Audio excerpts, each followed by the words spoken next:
kembali dengan kelompok kami.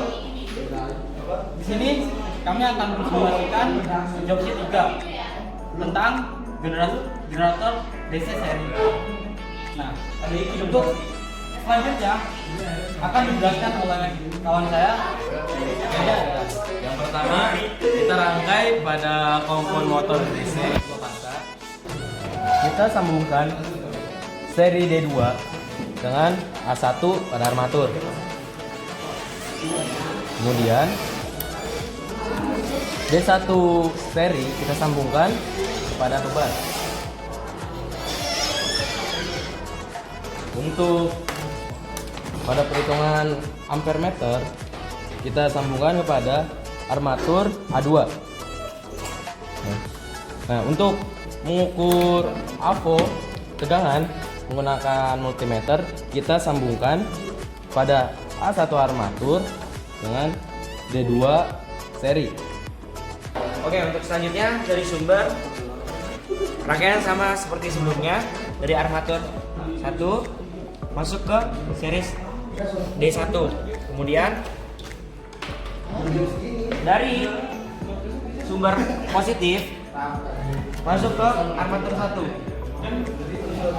Kemudian dari series field D2 masuk ke sumber negatif. Seperti biasa kita akan melakukan percobaan. Kita nyalakan dan kita naikkan voltase sampai 12 volt.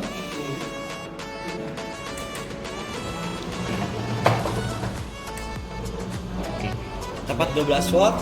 Setelah dinyalakan di sini sudah mulai terbaca ya. Ampere meter dari 12 volt dia terhitung sebesar 0,030 miliampere ya. Terus untuk tegangannya dia terbaca 10 milivolt. Dan kita ini melakukan percobaan ini sebanyak 10 kali dengan cara merubah bebannya banyak 10 kali. Nilainya akan berubah. Kita juga akan mengukur RPM atau putaran yang ada di mesin ini dengan menggunakan alat teknometer untuk mengukur RPM. Kita akan mengukur berapa RPM yang ada. Alat ini menunjukkan bahwa 130 RPM menghasilkan putaran dari mesin generator DC seri ini. Setelah melakukan percobaan selama 10 kali, kita akan mematikan mesinnya. Kembali kita sesuaikan current dan voltasenya sampai 0, lalu kita matikan powernya.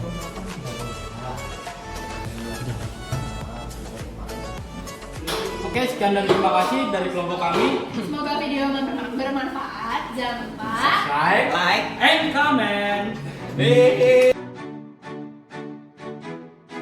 Terima kasih dari kelompok kami. kurang dan lebih yang bermanfaat. Semoga videonya bermanfaat. Jangan lupa Subscribe, Like,